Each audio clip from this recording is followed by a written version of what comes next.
Alright guys, welcome back to the channel. So we're doing the TL.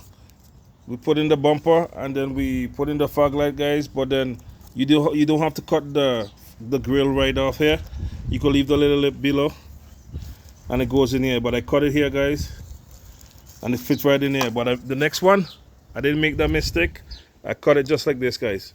So if you have your TL and you want to make it look really nice, don't cut it all the way. Once you have these fog lights, cut it like this, guys, and just fit it in just like that. It goes in the bottom and it goes in the top, but you got to make a little sand in here.